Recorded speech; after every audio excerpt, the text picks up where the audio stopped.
En fait, elle est en train de préparer ce chemin, il faut que les Congolais le savent. Elle est en train de préparer le chemin de l'arrivée de M. Kiki au pouvoir parce que son père ne pourra plus se représenter, tout le monde le sait.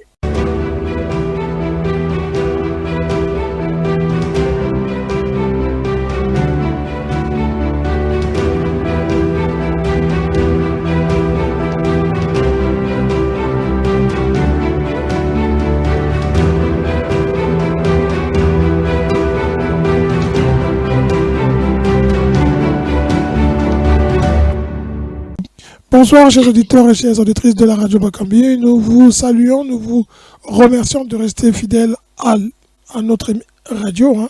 Nous essayons de toujours rester proches de vos analyses, on essaye de faire des analyses qui soient proches de ce que vous pensez, mais qui aussi parfois n'est pas comme vous l'aurez voulu que l'on dise, mais qui fait que ça se permette à vous, là où vous êtes, de faire débat. Aujourd'hui nous aurons une actualité riche, des débats riches, et nous aurons nos trois débatteurs ou consultants de la radio Bakambi, avec un qui sort de son lit, qui est malade, mais qui fait tout pour être là, Monsieur Sostène Miambalad, grippé, mais fidèle à son poste. Monsieur Miambalad, bonsoir. Bonsoir, Monsieur Kayus Ebelebe. Bonsoir à mes co-panélistes. C'est vrai, je suis grippé, mais bon, je serai là, vous allez pouvoir m'excuser. Je demande des excuses à nos auditeurs et auditrices. Merci. En tout cas, par la voix, on sait que la grippe est en train de vous de combattre, mais vous aussi, vous combattez. Nous aurons tout aussi à fait. Monsieur... C'est la transition. D'accord. Je vous souhaite une prompte guérison, Monsieur Miambalad. Nous aurons aussi Merci bien. Monsieur Ndion Patrick. Monsieur Ndion Patrick, bonsoir. Bonsoir, Monsieur Kayus. Bonsoir, notre cher malade. Monsieur Sostène, j'espère que vous n'allez pas nous contaminer. Au contraire, le débat peut-être va essayer de vous doper là, donner une bonne santé. Voilà. Bonsoir également à Monsieur Gaïno. Bonsoir à nos auditeurs et auditrices de la très célèbre Radio Bakambi qui essaye de rester au top par rapport à l'actualité. Merci beaucoup, M. Ndion. C'est grâce à vous, grâce à M. Gaïno, que vous avez cité, et aussi à M. Miambalad, et surtout aux auditeurs et auditrices nombreux dans le monde qui nous écoutent désormais. Nous allons avoir à votre côté M. Ndion et M. Miambalad, M. Gaïno Grégoire. M. Grégoire Gaïno, bonsoir. Bonsoir, M. Delibé, bonsoir, mes chers amis, bonsoir, les auditeurs de Radio Bakambi, bienvenue sur cette radio. Nous allons ce soir, comme on venait de vous l'annoncer, fidèles à nos postes, malgré même les maladies qui nous secouent, nous allons quand même porter notre point de vue sur les événements qui se passent, particulièrement au Congo et dans le monde, parce que vous avez besoin d'être aussi informés sur ce qui se passe ailleurs. Donc pour cela, soyez à l'écoute et bienvenue. Merci beaucoup. Alors, dans notre jeu, on va commencer par l'actualité et quelque chose pas ordinaire, mais qui est aussi dans le fil des idées. On va commencer par l'inverse. D'habitude, on commençait par l'actualité, mais là, on va rentrer sur l'actualité congolaise qui, elle, s'est enrichie et qui s'est emballée et qui enchaîne sur beaucoup dans les réseaux sociaux. Vous avez entendu, vous avez vu des interventions des uns et des autres. Vous avez entendu le député Moigny qui est apparu, qui devient une sorte de, à la fois un héros, mais aussi quelqu'un qui n'est plus héros parce qu'il est condamné selon ceux qui ne l'apprécient pas.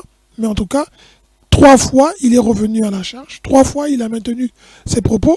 Mais avant de parler de ce que lui, il a dit, nous allons parler de l'actualité congolaise. On l'a vu, on l'a entendu. Le président Sassou, il était à Pointe-Noire. Il est rentré. Il n'y a pas eu de communiqué, monsieur Ndion, si je me trompe. Il n'y a pas eu de communiqué pour résumer un peu le séjour du président à Pointe-Noire. Les activités se sont enchaînées là. C'est compliqué. Il a fini Pointe-Noire après 4 jours de séance de travail. Après, tout de suite après, il y avait quoi là? Le 8 mars, c'est la journée internationale des droits des femmes. Et après, comme nous le savons tous, il a des habitudes. Un jour après, tout de suite, il est allé à Oyo, puisque c'est l'anniversaire de feu Madame Edith Bongo Sassou Nguesso. Et donc, ça s'est enchaîné. Mais est-ce que c'est son rôle, à lui, de faire... il y a des services de communication présidentielle qui existent. Il y a la radio et la télévision au Congo. Donc, c'est à lui de faire le boulot. Et on a un porte-parole au niveau du gouvernement. C'est à lui de faire le boulot. C'est pas au président de la République. Voilà. On aurait aimé, M. Miambalad, je sais que vous êtes, M. Miambalad, vous êtes très attaché, un peu comme M. Ndion, à l'économie, ainsi que M. Gaïno. On aurait aimé savoir si le président, en allant à Pointe-Noire, tout ce qu'il a fait, ou ce qu'il peut, qu'il a pu faire, ou l'ensemble des activités ont porté sur la création d'emplois pour les jeunes. On est déjà pratiquement au mois de mars. Est-ce que vous pensez que son séjour à Pointe-Noire s'annonce enrichissant pour la jeunesse congolaise qui attend cette année comme une année de porte-bonheur pour eux? M. Miambalad? Merci bien. Une année de la jeunesse, je pense pas. Le séjour de Pointe-Noire a fait plouf. Parce que c'est monnaie courante. Les gens sont habitués au président. Si on n'en parle pas, parce qu'on sait que le président a toujours posé des premières pierres ces pierres-là ne produisent pas d'autres pierres, donc qui ne donnent pas des bébés.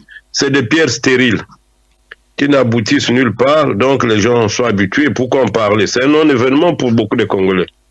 Il est à sa énième pierre, mais à la fin, on obtient quoi? Et donc, les Congolais ne sont pas dupes. L'émergence 2025, c'est bientôt. De janvier à maintenant, combien d'emplois créés? Parce que, en principe, le président devait nous faire son bilan. Mais le bilan du Congo, pour être même candidat en 2026, il devait se baser sur son bilan. Mais le bilan est nul.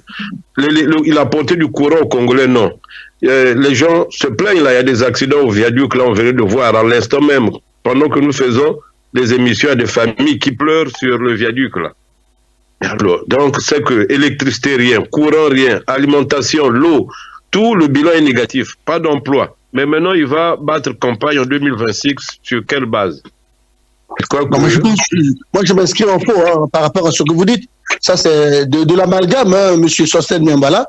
Excusez-moi, mais je pense que s'il faut rester sur la question qui a été posée par l'animateur, M. Ebelebe Caius, c'est est-ce que le voyage de son Excellence le Président de la République à Pointe-Noire sur les 4 jours peut apporter fruit, est en relation avec l'année de la jeunesse? J'ai dit oui, parce que toutes les inaugurations, comme tu dis... Vous avez interrompu monsieur Miambalad qui n'est pas en forme et qui n'a rien dit. Hein.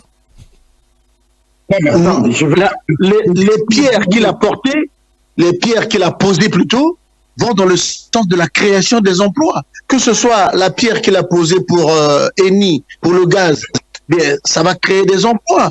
Une entreprise qui va produire, qui va transporter le gaz, qui va vendre le gaz, ça va créer des emplois. Que ce soit la pierre qu'il a posée pour l'université de Luango, je pense. Mais une université, c'est quand même potentiellement la possibilité de créer beaucoup d'emplois. En termes administratifs, en termes pédagogiques, les profs, voilà. Que ce soit la pierre qu'il a posée pour les travaux de les voiries.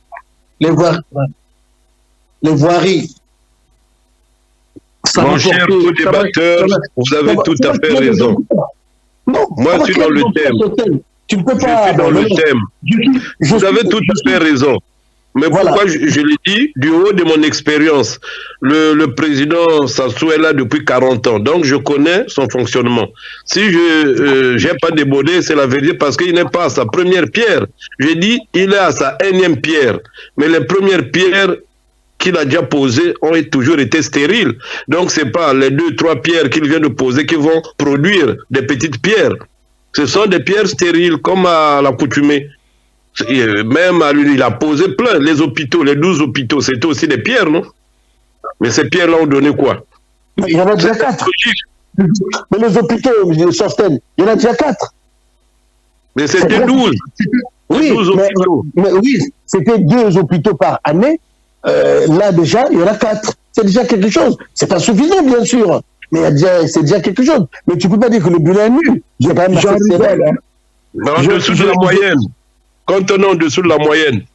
Et les hôpitaux là, même les 4 là, on les voit peut-être pas. Les 4 là n'étaient même pas concernés. C'était les 12 départements. Et il a mis ça en même temps. Mais on n'a jamais vu. C'est des éléphants blancs. Tous les Congolais ne sont pas dupes. Il y a combien d'emplois? Vous avez un CHU. Après tout là, vous avez un CHU nouveau à Brazzaville vers la télé Congo. Apporter un élément quand même parce que À titre de comparaison, s'il vous plaît, et j'en termine là, à titre de comparaison, le président ivoirien, en 10 ans, Ouattara, on me dit il y a quelques années, quand Ouattara est venu, l'économie ivoirienne était comparable à celle du Cameroun.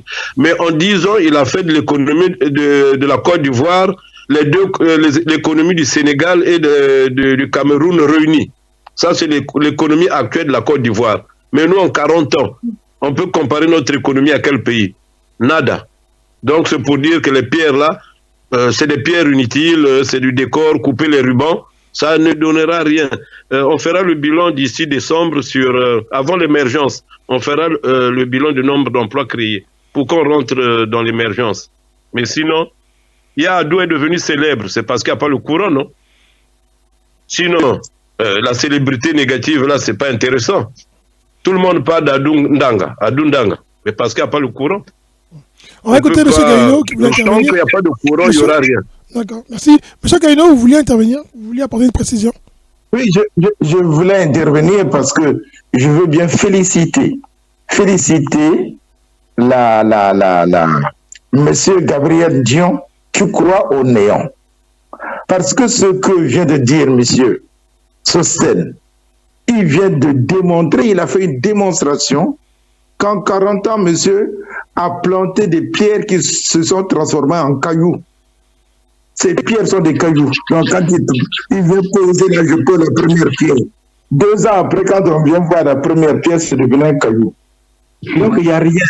Monsieur quand même Dion, tu nous as toujours fait croire ça viendra, ça viendra. Mais rien ne vient. C'est pas la peine de planter les gens dans l'espoir qui est vain. Mais tout simplement, je voudrais quand même revenir sur des choses sérieuses parce que je crois que là, franchement, dire que M. Chouchou allait planter des pierres qui se transformeront en cailloux, c'est tant mieux pour vous. Mais il faut déjà savoir que depuis très longtemps, il avait parlé d'année de la jeunesse, il a toujours des slogans. C'est un monsieur qui aime les slogans creux. L'émergence en 2025, c'est bientôt, non? Monsieur Gabriel, tu y crois, non? En 2025. On est à la porte.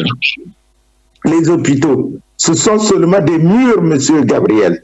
Oui, monsieur Gaïno.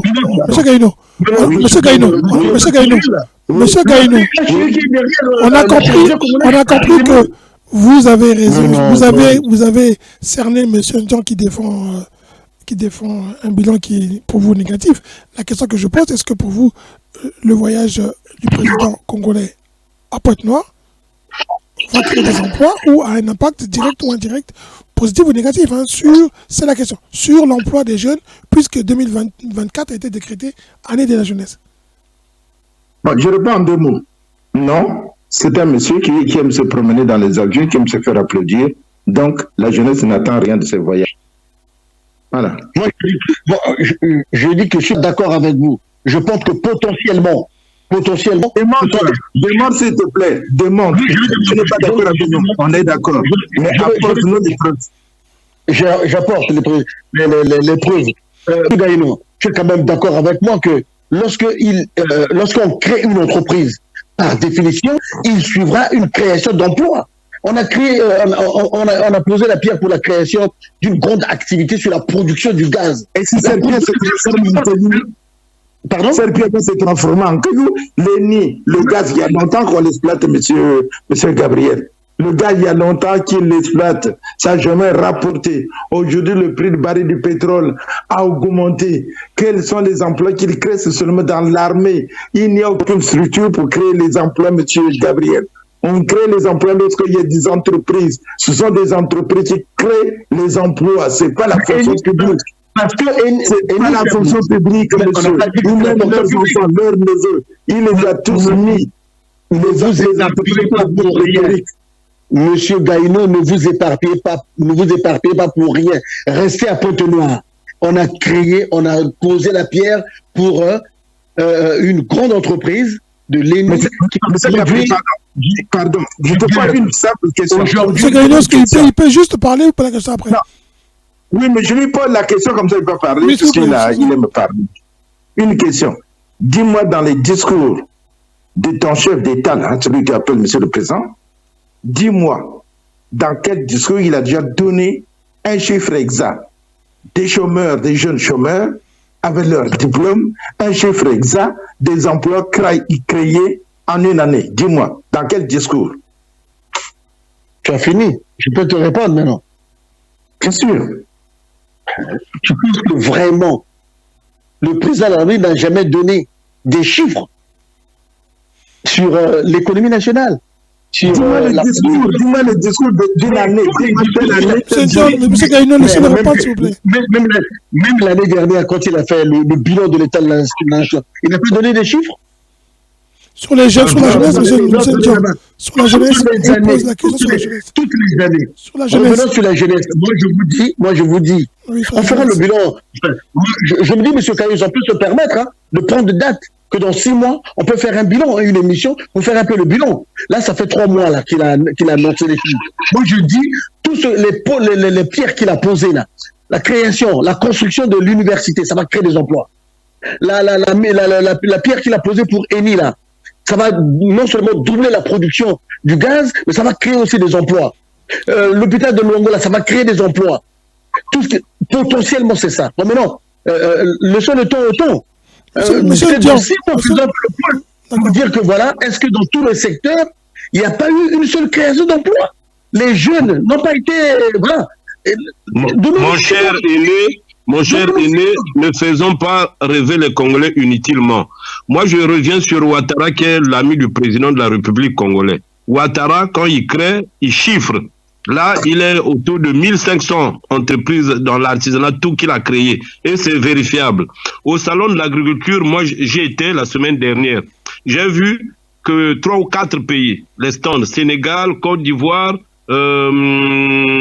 l'Afrique du Sud, le Maroc. Donc, l'Afrique centrale, il n'y avait que le Cameroun, avec les produits camerounais. J'ai cherché les stands congolais, rien. Les Congolais ne viennent jamais parce qu'ils n'ont rien. Mais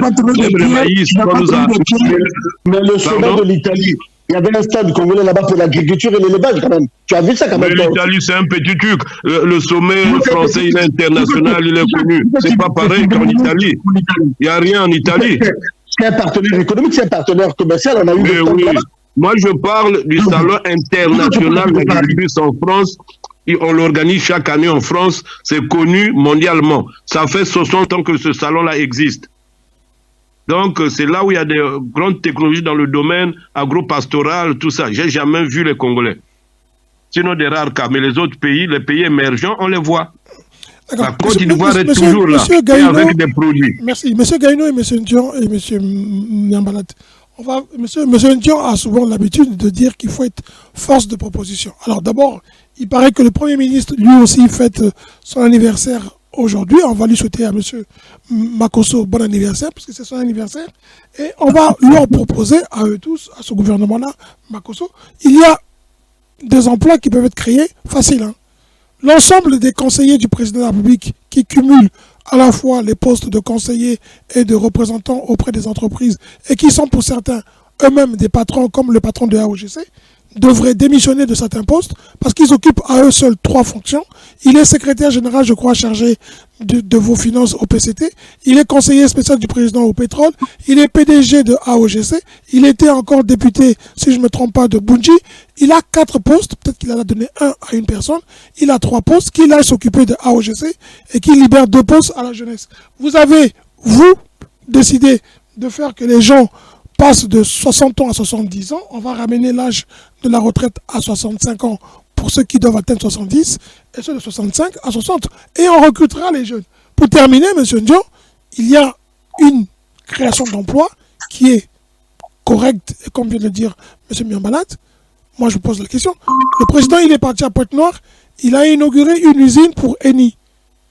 Il a fait rentrer des Rwandais pour pouvoir exploiter dans le Niari la culture c'est quoi? Du raisin. Ce sont des Rwandais qui vont l'exploiter. On n'est pas contre les étrangers. Monsieur Ndion, à quel moment le président, comme dit Monsieur Gaïno, va voyager avec dans son avion des entrepreneurs congolais qui investissent à l'étranger et qui vont prendre des parts de marché à l'étranger et qui créent de l'emploi au Congo, qui payent leurs travailleurs? Vous avez, je vais vous donner un secteur que je connais bien, qui est le secteur pétrolier. On devra peut-être en parler, j'aime bien dire ça, c'est ce qu'on me reproche, mais évidemment c'est parce qu'on a beaucoup de sujets.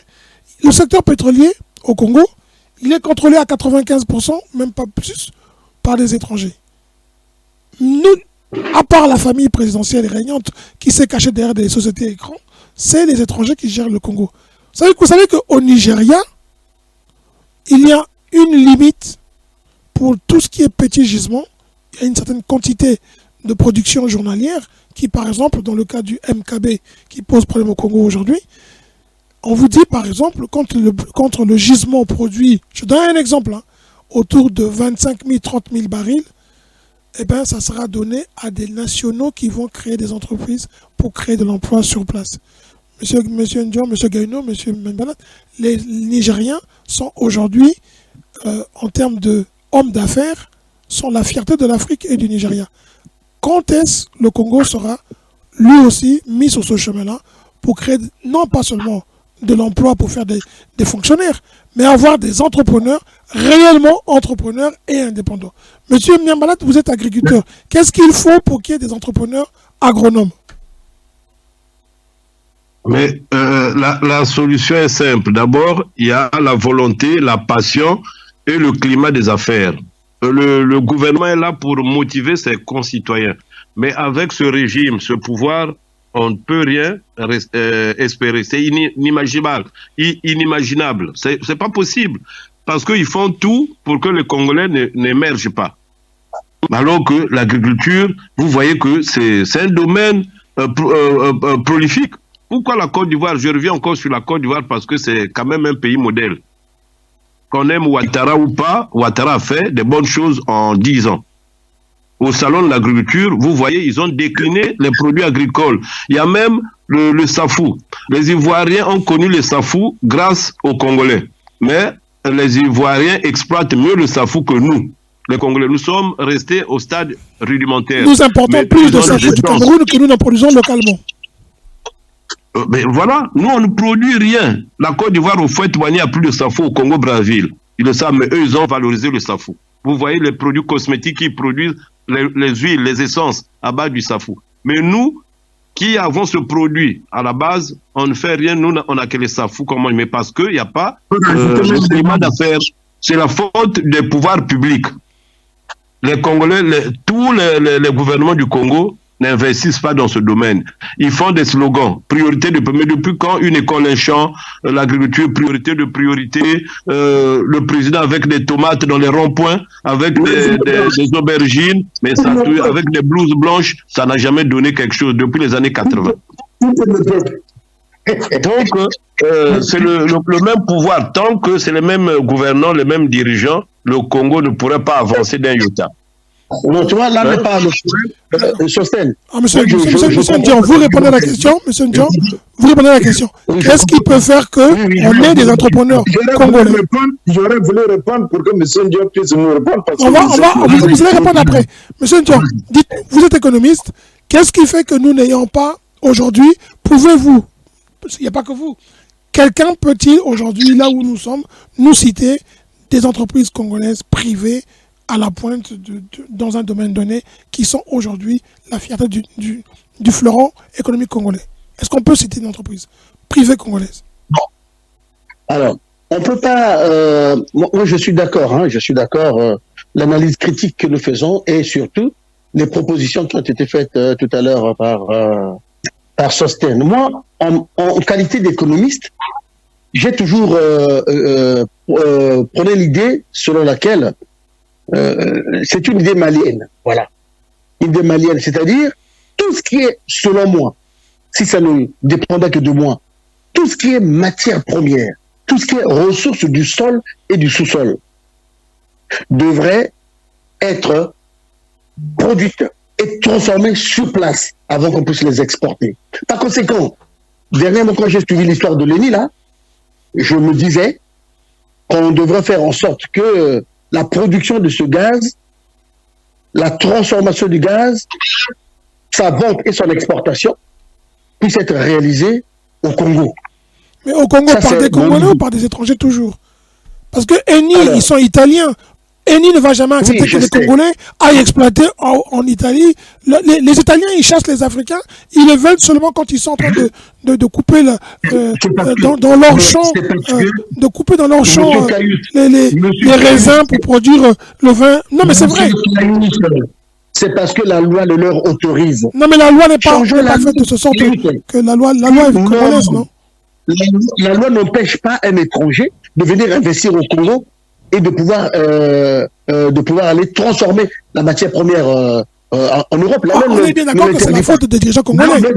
On est d'accord. Dans l'agriculture, Madame Rosalie Matondo. Donc on est d'accord, monsieur Ndian. Vous nous dites là, aujourd'hui, on est d'accord, c'est la faute des dirigeants congolais qui ont voté des lois qui ouvrent la porte aux étrangers pour faire tout. Moi, je pense que certaines lois ne sont pas favorables au développement du patronat congolais. D'accord. Certaines lois. On est d'accord. Monsieur Mbembalat a donc raison. Non. En agriculture, s'il vous plaît. Laissez-moi peut terminer, s'il vous plaît. Madame Rosalie Matondo a eu le courage de dire depuis le 1er janvier 2023 que la production forestière, la production du bois au Congo, le bois ne peut plus sortir hors du Congo en état brut. Il doit être transformé au Congo, une partie consommée par le Congolais, une partie destinée à l'exportation. Elle a été écoutée, elle a été suivie pour ça. On l'a suivie, elle est écoutée. Mais j'ai dit c'est faux. C'est faux. Et ça serait bien qu'on puisse généraliser. Ça serait bien qu'on puisse généraliser. Mais est-ce que c'est appliqué ce que vous dites? Ça a été appliqué, monsieur Ndian? C'est appliqué? Mais monsieur Belébé, la solution est simple. On ne peut pas transformer sans former. On ne peut pas transformer sans former. Dans le domaine agricole, on a combien d'écoles? Mais monsieur Il y a combien d'écoles agricoles? Monsieur Sten, tu ne vas pas dire qu'au Congo, c'est pas non, on va essayer de laisser l'assistance. Monsieur Gaïno, vous aurez votre temps. Laissez monsieur Ndian finir. On l'a interrompu. Monsieur Ndian, finissez. S'il vous plaît. Vous ne pensez pas comme. On ne peut pas dire, Sosten, qu'au Congo, il n'y a pas une école d'agriculture. Non, de formation, de transformation. De transformation. De transformation. On ne peut pas transformer sans former. Parce qu'il n'y a qu'une seule école agricole au Congo. Et qui ne marche pas. Dès lors que le politique a pris la loi, dès lors que le politique a mis le cadre juridique, il appartient au peuple, il appartient aux citoyens de s'approprier la loi. Mais non, monsieur Ndian, vous savez qu'au Congo, il y a une loi. Monsieur Ndian, au Congo, il y a des lois qui ne sont pas respectées. On a dit aux citoyens que le passeport est gratuit. Le président a dit c'est gratuit. Il coûte maintenant 300 000, 500 000. On a dit césarienne gratuite, c'est payant. Monsieur Ndian, aucune loi, aucune parole du président n'est respectée, monsieur Ndian. Je suis d'accord avec vous. Le président a mis en place le FIGA. Parce qu'effectivement, il s'est rendu compte, pas aujourd'hui. 15 milliards ont disparu, monsieur Ndian. Le FIGA n'existe plus, il n'y a plus d'argent. Attendez, vous ne me laissez même pas évoluer. Il s'est rendu compte que depuis 5 ans, il n'y a pas de banque d'investissement. Il n'y a pas une structure financière pour pouvoir aider les jeunes à financer les projets d'investissement. On a mis en place le FIGA. Mais le FIGA, on a vu comment ça a été géré. Est-ce que c'est la faute du président de la République? Soyons sérieux quand même. Et qui doit sanctionner? Mais c'est pas le président qui doit sanctionner. C'est qui? C'est la faute des dirigeants. Je n'exclus pas le président. Il n'y a pas la justice dans ce pays-là. D'accord. Monsieur Ndian, vous finissez, puis monsieur Gaïno parle. Juste, monsieur Mbembalat. Monsieur Ndian, concluez, s'il vous plaît. Monsieur Gaïno. Non, monsieur Mbembalat, laissez monsieur Ndian conclure, monsieur Gaïno parle. Le Kamatondo. Non, on va arrêter. Monsieur Ndian, conclue, s'il vous plaît. Monsieur Ndian, concluez. Donc, moi, je dis que le président de la République fait ce qu'il peut faire. Met en place les instruments, met en place les organismes, met en place les moyens. La preuve, je vous dis, le FIGA a été mis en place par le président de la République. Monsieur Ndian, d'accord, on a compris. Les projets des jeunes. Monsieur Ndian, on a compris. Monsieur Ndian a soulevé le Kamatondo. Monsieur Ndian, le Kamatondo. Non, monsieur Mbembalat, non, c'est pas vous. C'est pas à vous. C'est monsieur Gaïno qui n'a pas du tout parlé pendant au moins 7 minutes. Monsieur Gaïno, c'est à vous de parler. Vous aviez 7 minutes sans parler. Merci, mais je vous pose la question, comme tout le monde, et vous répondez, s'il vous plaît. Est-ce que vraiment là, M. Ndian a sorti une question qui est grave? Il a dit, le président de la République fait ce qu'il peut. C'est grave ce qu'il a dit. Il fait ce qu'il peut, il n'est pas écouté, il n'est pas obéi. Est-ce qu'il faut qu'il reste en place quand on n'est pas obéi pendant 40 ans? C'est grave. Monsieur Gaïno, ce que vous voulez dire? Oui, mais monsieur Gabriel excelle dans sa manière de défendre le président de la République, puisqu'il ne dit jamais la vérité. On se souvient encore, nos auditeurs qui écoutent nos émissions, doivent se rappeler. Bon, lorsqu'il dit que le président de la République fait ce qu'il peut. Je vais vous prendre un exemple. D'ailleurs, M. Sosten a parlé du cas de la Côte d'Ivoire, mais je vais vous prendre l'exemple d'un président qui vient de prendre le pouvoir en 6 mois, M. Olingo du Gabon. Appelez les Gabonais, n'importe quel Gabonais vous connaissez, demandez-lui ce qui se passe. Il a fait appel à tous les chefs d'entreprise.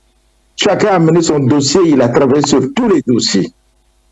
Ceux dont l'État leur devait, il a payé, il a tout payé. Aujourd'hui, il a soldé les aérés des fonctionnaires.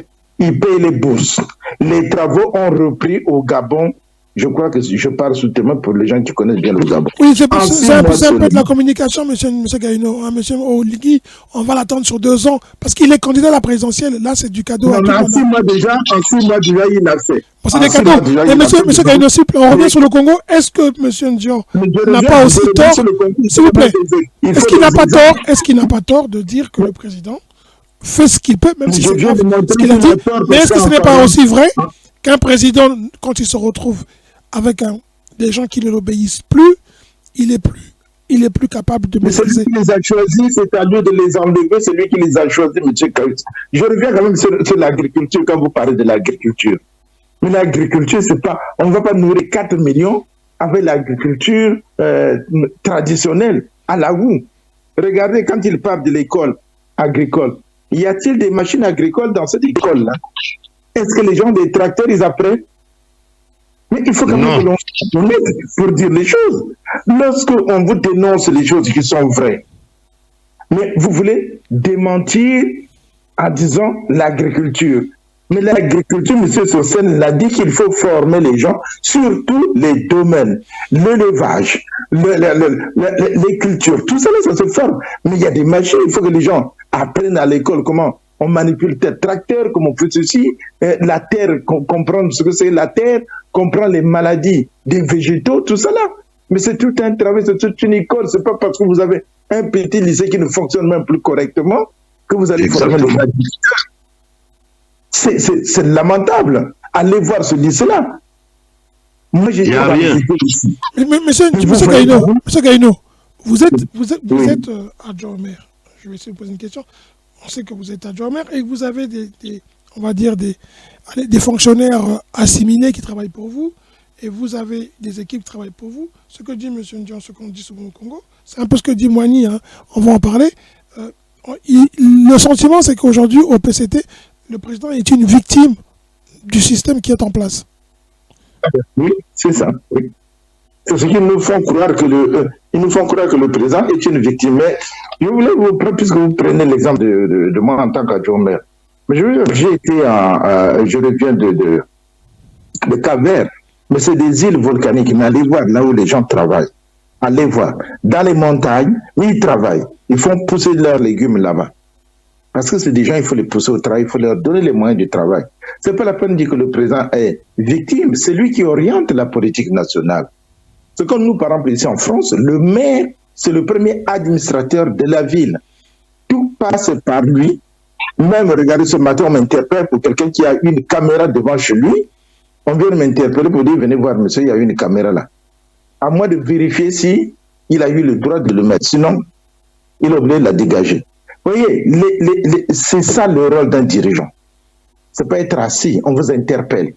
Vous faites ceci, on fait cela. Oui, mais je veux savoir, est-ce que pour vous, le président est victime du système qu'il a géré, qui aujourd'hui est en panne? Je viens de répondre, M. Kaus. J'ai dit, il n'est pas victime, celui qui est plutôt le responsable. Parce que ces gens-là, c'est lui qui le nomme. C'est lui qui le nomme. Celui qui, regardez, madame, la première ministre française, elle a fait combien de mois à la tête du gouvernement? Parce que Macron a constaté que cette dame n'arrivait pas à convaincre, à avoir le dialogue, il fallait qu'elle fasse passer ses lois en utilisant le 1943. Donc à partir de là, qu'est-ce qu'on a fait? Il a enlevé. Donc le président ne peut pas être victime. Non, parce que celui qui nomme, celui qui contrôle, il doit appeler les ministres. Regardez aujourd'hui l'insécurité. Mais M. Moigny l'a dit, on va parler de ça. L'insécurité qui règne à Brazzaville. Regarde les accidents. Ce soir, il y en a combien à Brazzaville, à Pointe-Noire. Mais c'est lui qui doit appeler le ministre de l'Intérieur. Et le ministre de l'Intérieur appelle les chefs de sécurité, à chacun de son rôle. Mais donc, il ne peut pas être la victime, c'est lui qui est le responsable. Monsieur Caius, ne soyez pas naïf. Comment le chef d'un système peut être une victime en même temps? C'est pas possible. Il n'y a qu'au Congo qu'on peut croire à ça. Merci, Sosen. Très bien dit. Et en plus, l'affaire Matondo, mon frère Gabriel Njodi, elle a décidé de ne plus envoyer le bois à l'extérieur. Est-ce qu'au Congo, vous pouvez me citer quels sont les métiers de bois au Congo? Là où on forme les gens. Mais il a voulu dire que c'est le projet. Il n'a pas dit que c'est mis en place. Il a dit que c'était un projet. C'est un projet en cours. Mais le projet, il est en cours, M. Gaillon. On ne peut pas dire qu'on ne peut pas lui reprocher. On ne peut pas lui reprocher. Le projet, il est en cours. Il n'est pas encore réalisé. Donnez-lui le temps de pouvoir faire les choses. M. Caius, un projet, lorsqu'on met un projet, c'est-à-dire qu'on a déjà ciblé tout ce qu'on doit faire. Le projet de transformer les matières, un ministre ne peut pas venir dire comme ça que voilà telle matière ne doit plus être exportée, il faut le transporter sur place, alors que pendant ce temps, tu n'as pas formé les cadres, tu n'as pas le matériel nécessaire pour que ton bois là soit transformé. Mais Monsieur Gaïno, excusez-moi, on va sans faire l'avocat de Mme Matondo, mais c'est quand même quelque chose que nous apprenons. Donc vous et moi ne pouvons pas dire ici qu'elle n'a pas formé, qu'elle n'a pas envoyé en formation, qu'elle n'a rien fait. On n'a pas d'éléments. Il faudra se rapprocher de son ministère pour demander sur quelle base ce projet est en cours. On a des éléments, monsieur Gaïs. On a des éléments parce que nous connaissons. Nous avions ici des étudiants congolais qui viennent. On a des étudiants congolais, on connaît. Il n'y a jamais eu rien n'est fait. La dernière fois d'ailleurs, on a parlé. On prête des intentions. On va rester sur. On va revenir sur. S'il vous plaît. On va revenir une minute seulement. Une minute. Monsieur Gaïno, s'il vous plaît. Pardon, une minute, ils ont carrément. Je dis que la dernière fois, lors de nos émissions. Je dis lors de nos dernières émissions, j'avais dit que lorsqu'on construit les écoles, on doit penser aux écoles de formation. Les différences, c'est-à-dire les lycées techniques. Les lycées techniques. À Abidjan, aujourd'hui, chaque département a un lycée technique. Les lycées de formation professionnelle, les collèges, il n'y en a pas au Congo. Même pas un seul. Alors qu'on ne nous chante pas n'importe quoi. Maintenant, je vais te répondre quand même, monsieur Gaillot. Monsieur Ndiaye, on avait dit qu'on passait à l'autre sujet parce que là, vous allez relancer le débat. Alors que j'ai coupé la parole à monsieur Niambalat. On va relancer le débat encore, c'est pas fini. On a autre chose à faire. On est à 36 minutes. S'il vous plaît, il reste 20 minutes sur ce débat. Excusez-moi, on va parler de Moigny et de Mme Joly. On n'a pas parlé, comme on parle du Congo et des responsabilités des uns et des autres. Vous avez tous vu cette image qui a circulé sur le net et la lettre du directeur de cabinet du président public qui a emmené cette question que moi je me suis posée et comme d'autres se sont posés. Nous avons ici beaucoup, et dans les réseaux sociaux, beaucoup de Congolais ont vilipendé ou critiqué la compétence ou l'incompétence de ministres, et notamment des ministres comme M. Silou, il y a eu Mme Ingani, il y a eu plein de ministres qui ont été critiqués. On n'a pas eu de note de service de la part du directeur de cabinet du président, ni de la présidence pour défendre ces ministres-là. D'autant plus que ce sont des ministres, donc ils devraient être défendus par le Premier ministre. Mme Joly a un rang de ministre. Ce qui m'a interpellé, c'est la note du président, du directeur de cabinet, qui, lui, a demandé que cesse la cabale qui a été lancée sur cette dame-là. Moi, je ne suis pas pour les étrangers qui sont contre. Les étrangers sont aussi des gens qui peuvent investir dans tous les pays. Et nous qui sommes à l'étranger, nous sommes les étrangers qui avons été acceptés par les pays qui nous ont accueillis et qui ont fait de nous des citoyens à part entière de ces pays-là. Donc, on n'est pas contre la binationalité. Le problème, c'est que la question qui se pose, c'est qui est cette dame pour que le DIRCAB se sente obligé de nous sortir une note pour la protéger et qu'il n'a pas fait ça pour d'autres. Et quand on cherche dans les réseaux sociaux, quand on cherche sur Internet, les traces de Mme Joly, Françoise, ont été effacées, complètement effacées. La seule note que l'on trouve, c'est sur Facebook, où elle est reconnue comme étant quelqu'un qui travaillait en tant que self-employé, c'est-à-dire en tant que personne indépendante, à son propre compte, et travaillait au Rwanda. Et là, elle se retrouve à la tête d'un ministère avec statut de conseiller spécial du président public personnel. La question qui se pose pour tout le monde, ce n'est pas la langue de bois Qui est-elle pour avoir autant de pouvoir? L'image qui a été choquante et qui a mis le feu aux poudres, c'est non pas seulement la lettre, c'est l'image de Mme Joly en Azerbaïdjan, à côté de M. Raoul Ominga, directeur général de la SNPC, que je connais et que j'apprécie. Et M. Ominga était à sa gauche, en train de prendre des notes. Elle menait les débats. Alors, la question qui m'a interpellé, c'était de trouver son CV. Elle est ministre, elle est chargée des relations internationales, je vous le rappelle, en tant qu'ancien pétrolier, en tant que membre, en tant que quelqu'un qui a travaillé dans le pétrole. Vendre le pétrole n'est pas donné à n'importe qui. Il faut travailler, il faut apprendre quand même. Alors, c'est assez étonnant. Qui est cette personne pour avoir une ascension aussi fulgurante et emmener les Congolais à se poser des questions sur son statut personnel avec le président? Nulle femme au Congo n'a acquis en si peu de temps autant d'influence et d'importance à côté du président Sassou, dont on sait que le fauteuil qu'il a acquis, chèrement comme ils disent, il n'est pas prêt à le céder à n'importe qui. Moi, j'aimerais entendre vos avis. Qui est cette dame qui peut nous dire aujourd'hui qui est vraiment Madame Françoise Joly? D'où vient-elle? Qui sont ses parents? Est-elle congolaise comme on le dit? Elle est née où? Les parents viennent d'où? Les parents sont qui? On peut chacun de nous ici dire quels sont nos villages, d'où venons-nous. Elle est congolaise, son village c'est lequel? Qui connaît sa tribu ou son ethnie? Moi. Allez-y. La réponse est simple, Monsieur Ebelebe. Déjà, c'est comme ça, les agents doubles dans les pays de l'Est, on les appelle agents doubles, les infiltrés, mais elle est, dans cette logique-là, elle est infiltrée. Pourquoi je le dis? Déjà, son vrai nom n'est pas François Joly. Elle a son nom que les Congolais, peut-être beaucoup, la majorité des Congolais ne connaissent pas, son vrai nom rwandais, de père et de mère. Bon, elle a acquis la nationalité d'une façon fulgurante. Donc on ne sait même pas, elle est tombée à la présidence comme un cheveu dans la soupe. Ça veut dire qu'elle a été recommandée par peut-être le système, la France-Afrique, dont Kagame est devenu le grand représentant en Afrique centrale, disons, ou en Afrique de l'Est aussi. Ça veut dire que le président Sassou serait sous influence, comme vous le dites là? De la France-Afrique, mais bien sûr. Mais qui ne sait pas ça que le président du Congo, Denis Sassou Nguesso, est l'un des teneurs actuels de la France-Afrique. Donc, cette dame-là représente la France-Afrique, puisqu'elle travaille au Congo, pas en tant que rwandaise, mais plutôt en tant que française, congolo-française ou franco-congolaise. Voilà son identité. Et puis, vous avez même vous-même dit que sur son compte, son identité a été effacée, on ne trouve pas trop de traces de sa vie professionnelle. Elle est là pour une mission, recueillir les informations sur le Congo et contrôler le pouvoir congolais. C'est sa mission. Puisque vous savez que les femmes excellent dans l'espionnage. Dans le monde, les femmes ont été toujours des bonnes espionnes. En général, elles sont cachées. Pourquoi là, elles s'afficheraient? Si on parle comme ça, une espionne, en général, elle se cache. Pourquoi tout d'un coup là, elle s'afficherait? Non, mais vous savez, elle n'est pas là depuis 2 jours, là où les Congolais parlent, elle est là depuis un bon moment. Mais puisqu'elle a plus de zèle, elle est au Congo, elle sait que le Congo, c'est un pays que, bon, peut-être, il y a plein de gens incompétents. Est-ce que vous voyez que la goutte d'eau qui a fait déborder le vase, c'est la note de Florent Tiba? Au départ, moi, je me disais, Florent Tiba, c'est un vieux routier de la politique, qu'il connaissait assez, mais je me rends compte que c'est vraiment un piètre politicien. Il n'a rien compris. Pourquoi prendre une note pareille avec des termes assez bizarres pour le développement? Quand vous lisez la note de Florent Tiba, mais vous tombez de nulle. Tout ce qu'il a dit là, c'est des choses qui n'ont même pas de sens.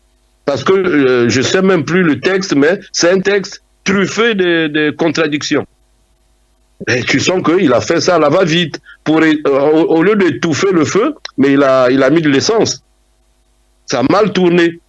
Parce qu'il savait qu'on dénonçait cette dame-là qui est venue là pour espionner le Congo. Les Rwandais, je ne suis pas contre les Rwandais, je ne suis pas xénophobe, mais il y a des choses quand même, au cœur du pouvoir, on ne peut pas avoir des étrangers, même en France. Il y a des domaines là où les étrangers ne peuvent pas être, mais chez nous, jusqu'au sommet du pouvoir. Et on nous dit nous sommes xénophobes. On voit ce que les Rwandais font chez nos compatriotes, nos frères, nos voisins les plus proches de la RDC. Mais vous ne voyez pas qu'on cherche même des problèmes avec nos frères alors qu'on a vécu depuis des décennies, des siècles avec ce peuple-là. Maintenant, pour un Kagame ou une dame rwandaise, on veut gâcher cette relation séculaire. Mais moi, je ne suis pas d'accord. Moi, personnellement, c'est une relation toxique avec le Rwanda. Et ça va nous créer les problèmes avec nos frères de la RDC. Il faudrait que ça cesse. Ils ont même un village à Kintele. Mais ça, comment on donne les terres, on leur donne des villages, mais finalement, il restera qu'à leur donner le Congo. Oui, monsieur et bon, c'est fini, nous, on sera tous je vous interromps, je vous interromps un peu. Oui. Moi, j'ai eu en première et en terminale, en 88, je dirais 87, des professeurs rwandais. Hein. Ils étaient rwandais. La communauté rwandaise est présente au Congo depuis très longtemps et depuis même à Biremana. Donc, on ne peut pas leur reprocher. Certains sont devenus des Congolais. Il y a des enfants nés au Congo rwandais. Ils sont devenus des Congolais. Alors, si on prend les trois hypothèses possibles, comme on le dit. La première, elle est espionne. Désormais, les Congolais le savent et au grand jour. Comment les Congolais peuvent arrêter cet espionnage? Ensuite, troisième hypothèse, elle est vraiment ce qu'elle déclare être, une experte capable de dénouer des relations ou de faire signer à des États comme le Congo, réputés ne pas respecter les accords parce qu'ils ont beaucoup de dettes à l'extérieur, et elle est capable de faire signer des contrats avec des partenaires. Donc elle a un carnet d'adresses qu'elle ouvre à l'État congolais, moyennant paiement, évidemment, son contribution de ses services. Ou alors, troisième hypothèse, elle est franco-congolaise et que réellement elle est congolaise d'origine, ou bien qu'elle a adopté le Congo, mais qu'elle est là en fait pour mettre de l'ordre. Comme on le voit, le système est crié partout et que le président Sassou a peut-être besoin de quelqu'un comme elle pour pouvoir mettre de côté ce qui ont fait qu'aujourd'hui, 40 ans plus tard, ils sont critiqués. Pour terminer, j'ai parlé avec quelqu'un qui n'a pas voulu, je ne citerai pas, mais il m'a fait une analyse qui est la suivante. Et si Madame Joly n'était là que pour une seule chose, former celui que tout le monde sait qui est préparé à devenir l'héritier. Parce que vous l'aurez tous remarqué, il est de plus en plus discret qu'avant. Et si son travail était cette formation-là, et on lui montre ce que c'est que le Congo. Monsieur Gaïno, qu'est-ce que vous en pensez? Bonne question, parce que j'étais là-dessus sur justement ce problème-là. Vous savez que Madame Joly, qui a fait de très bonnes études d'ailleurs, elle travaille essentiellement dans le cas du pétrole, parce que avec monsieur Massano de l'Émirat, elle en a déjà vendu un conteneur. Vous savez que pour obtenir des cargos bruts congolais, ça relève d'un parcours de combattant. Et c'est même impossible. Dis-toi, c'est impossible. Mais elle, à peine arrivée, elle en a déjà vendu. Elle continue. Et là, elle est en train de travailler avec un trader turc, monsieur Bayagan, une société Bayagan. Et là, effectivement, vous avez Kiki, puisqu'il est à Dubaï. Donc, vous voyez que elle est du Bayotte d'abord, cette dame-là. Elle travaille déjà avec ces jeunes là-bas. Et Kiki, récemment, est à Dubaï. Donc, en fait, elle est en train de préparer ce chemin, il faut que les Congolais le savent. Elle est en train de préparer le chemin de l'arrivée de M. Kiki au pouvoir, parce que son père ne pourra plus se représenter, tout le monde le sait. Si M. Denis se représente... Au conditionnel, elle est sûrement en train de préparer. Elle est sûrement en train. Donc, parce que, d'ailleurs, elle s'impose beaucoup. Elle a été en Libye, elle est allée en Turquie, elle va un peu par-ci, par-là, et toujours pour vendre le pétrole, et en même temps présenter Kiki, s'il vous plaît. Donc, elle ne le fait pas sans intérêt. Elle ne le fait pas sans intérêt. Donc, elle a été envoyée là, elle est venue, vous savez, elle a fait Polytechnique, hein, cette dame-là, je crois. Elle a fait quand même de bonnes études. Hein. Donc, elle travaille dans ce sens-là. L'information que tu détiens n'est pas probablement fausse, parce que c'est la même information que j'ai, et tout le monde le sait. Il suffit seulement d'avoir des gens qui voyagent, qui pourront vous dire après ce qui se prépare. Voilà le travail de cette dame-là. Vous savez, aujourd'hui, vous avez Wagner. Aujourd'hui, vous avez deux pays qui sont en train de surveiller le Congo, qui qui voudraient prendre en attache avec le groupe Wagner. Et ce sont deux grandes puissances.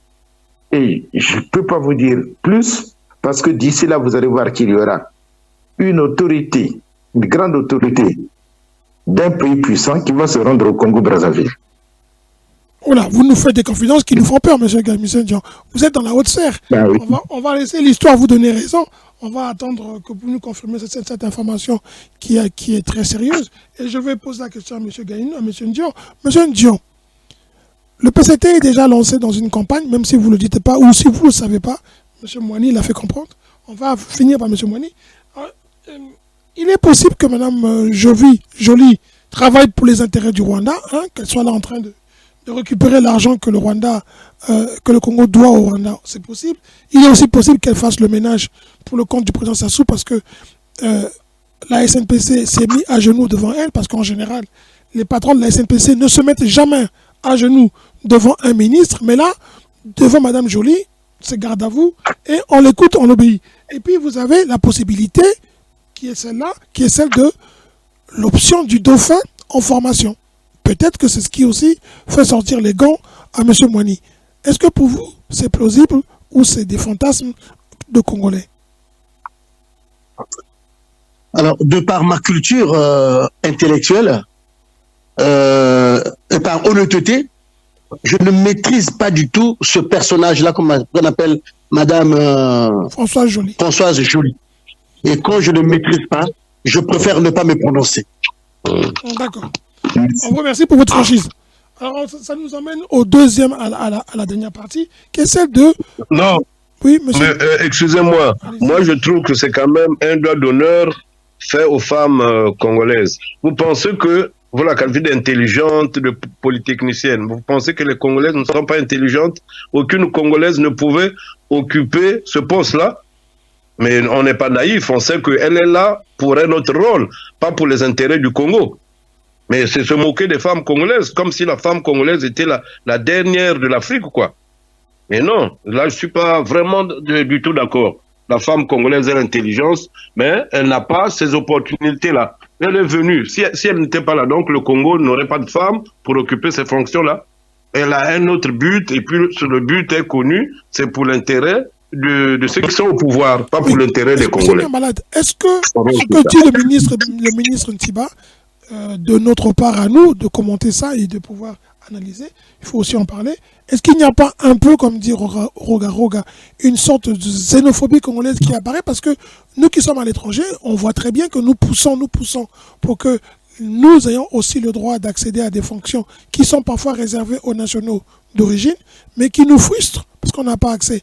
Pourquoi au Congo, il n'y aurait pas une exception pour qu'une étrangère d'origine est devenue congolaise accède à ce genre de poste, un peu comme Obama a accédé à la magistrature suprême aux États-Unis? Ça a fait notre fierté.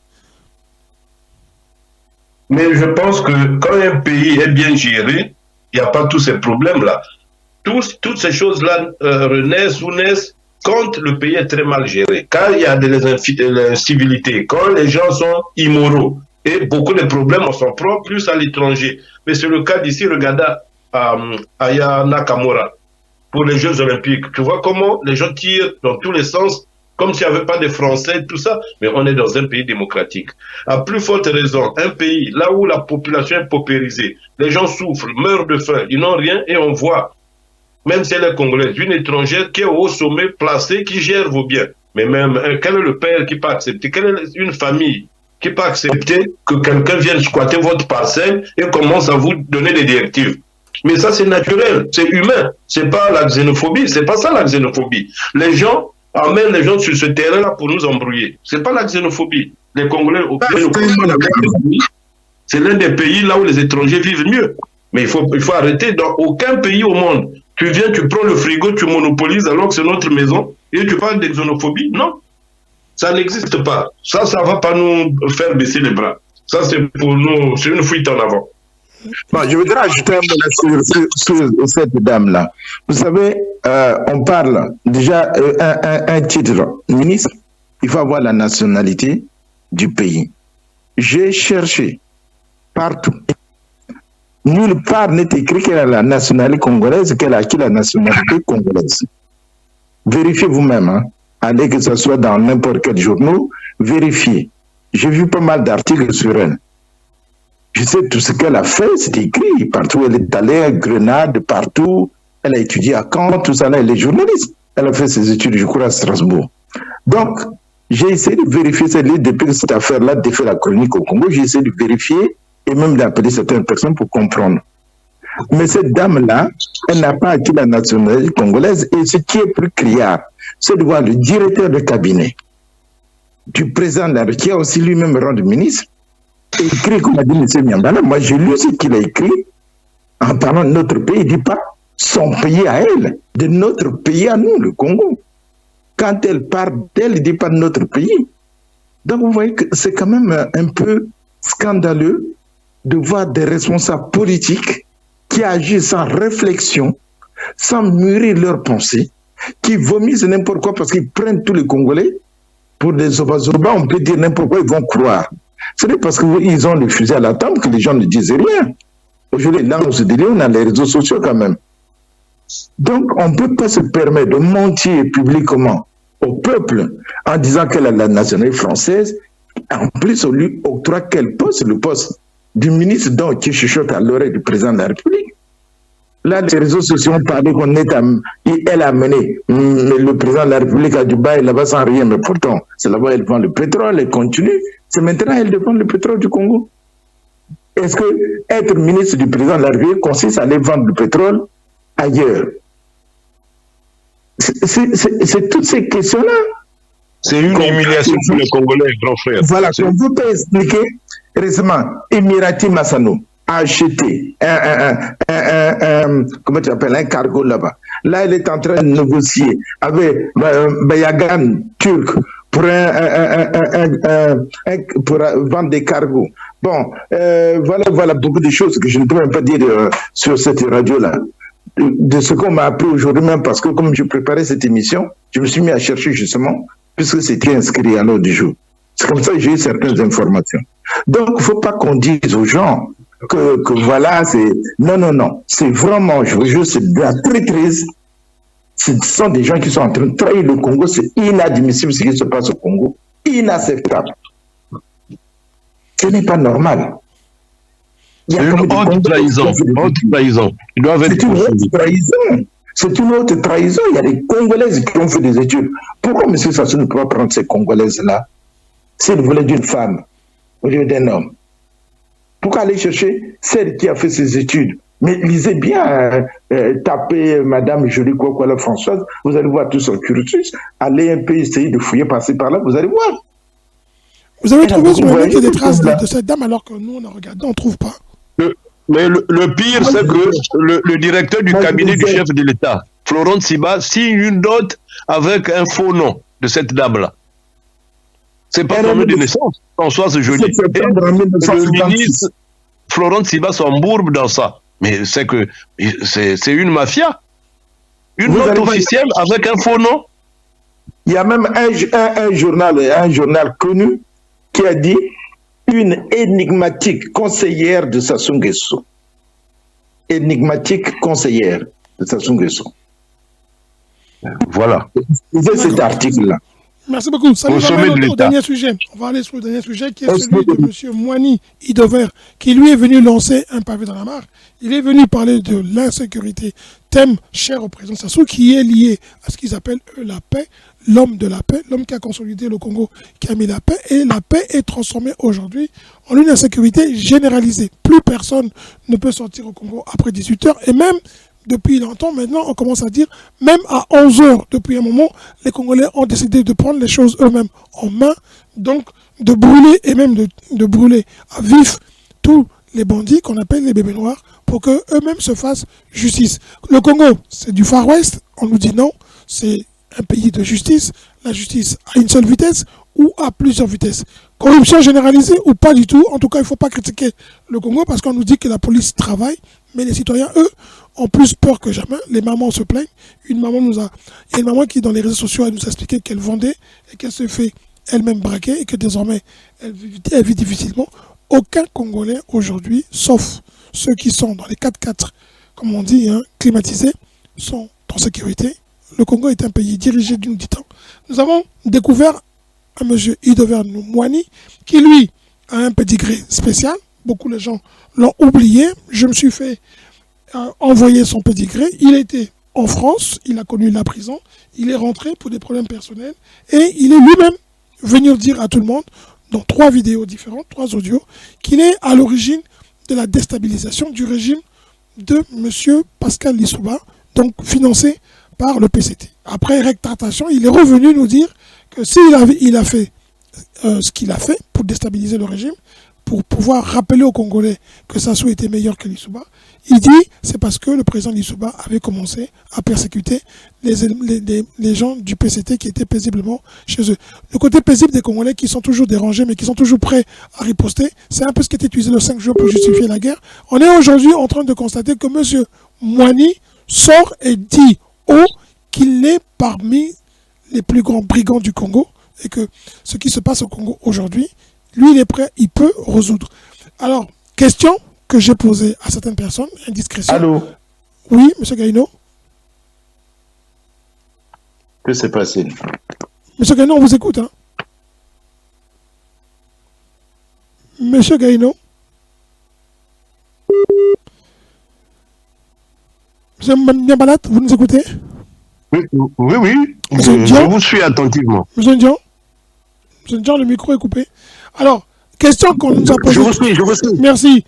La question qu'on nous a posée et qu'on a essayé de nous dire, c'est de bien observer ce qui se passe. Vous avez vu que M. Idover Mwani s'est contenté d'aborder un seul sujet qui est celui de l'insécurité. Il n'a pas parlé d'autre chose. Le Congo connaît aujourd'hui dans plusieurs domaines des défaillances de l'État, mais M. Mwani s'est limité à l'insécurité, domaine qu'il connaît assez bien. La question qui a été posée et qui m'a été posée, assistons-on à une guerre de succession du président Sassou, à une guerre de 2 clans qui s'opposent parce qu'il a pointé un clan contre un autre? Quel clan défend lui? Quel clan défend-il? Et quel clan accuse-t-il? Question que je vais poser à M. Ndian. M. Ndian, au PCT, y a-t-il, oui ou non, des groupes, des tendances, comme on dit, dans plusieurs partis, il y a souvent des espèces de groupuscules qui se forment par intérêt selon ce qu'on peut appartenir avec des alliances un peu triées à gauche et à droite. Est-ce qu'au PCT c'est toléré? Oui, au PCT c'est toléré. Nous sommes un parti politique qui actuellement a une doctrine qui est basée sur la social-démocratie, où il existe bel et bien des courants politiques, des courants. Donc, il y a aussi le débat démocratique, bien sûr, et il est tout à fait normal que les gens puissent avoir des différences d'opinion. Donc, si monsieur Mwani a donné son point de vue, que je respecte, hein, par ailleurs, qui reste toutefois discutable, c'est de bonne guerre, c'est normal. Il a donné un point de vue, il maîtrise un domaine dans la vie sociale, dans la vie économique et politique. Il maîtrise un domaine qui est celui de la sécurité. Il s'est exprimé. Là, tu n'engages pas le parti. Et c'est sa propre personne qui l'engage. Il a donné un point de vue qui est personnel. Maintenant, ça fait boule de neige, ça fait un impact sur les réseaux sociaux, ça est devenu viral. Moi, je respecte son point de vue. Hein. Il est libre de donner son point de vue. Et son point de vue ne peut être défendu que par lui-même, pas par quelqu'un d'autre. Mais il a dit qu'il avait un parti politique, hein. Il a dit qu'il était dans un autre parti politique, qu'il était indépendant. Il a aussi dit... Il n'est pas du PCT. Il a dit qu'il était de la majorité présidentielle. Et il est parent du président. Pour l'information des auditeurs et auditrices de Radio Bakambi, il n'est pas membre du parti que il travaille. Mais c'est la majorité présidentielle. Il est président d'un parti, membre de la majorité présidentielle. Et il est le parent du président du Congo qu'il veut. Il est parent au président. Pardon? Et il est parent au président.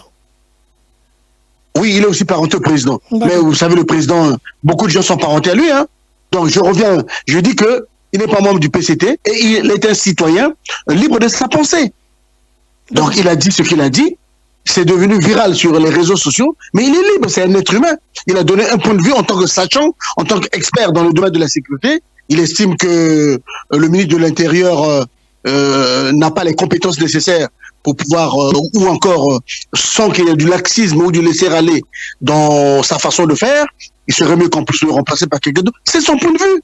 D'accord. Alors moi je pose une question à M. Miambalad tout de suite. M. Miambalad, vous qui êtes dans le parti opposé, qui est normalement, votre parti est censé être le parti le leader de l'opposition, hein, d'après la loi congolaise qui vous donne ce statut-là. Est-ce que pour vous, M. Moigny est en mission de sauvetage du président Sassou parce qu'il le présente comme une victime du ministre de l'Intérieur, des ministres incompétents, des gens qui sont là, qui ne font pas ce que le président leur demande de faire, qui pendant 25 ans, 27 ans, 20 ans pour certains, occupent des fonctions à ne rien faire et que pour lui, il est temps d'apporter des changements. Vous pensez qu'il est en mission de sauvetage, qu'il est en train de distraire le peuple congolais?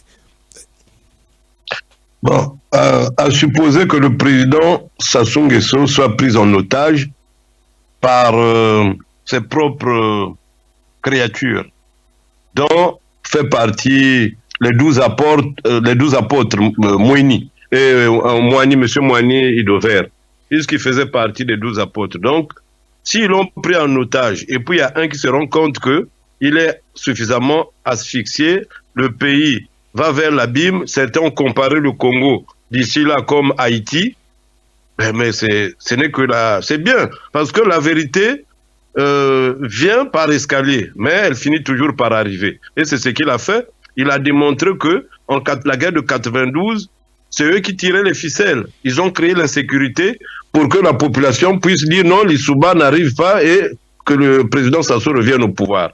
Ça, c'est une parenthèse. Mais est-ce que vous voyez, quand d'une façon générale, l'insécurité, ce sont des signes d'un pays en lambeaux, d'un manque de gouvernants. S'il y a perte d'autorité, vous remarquerez comme en Haïti, il y a l'insécurité, il y a l'incivisme, il y a l'individualisme parce que l'État a perdu son pouvoir.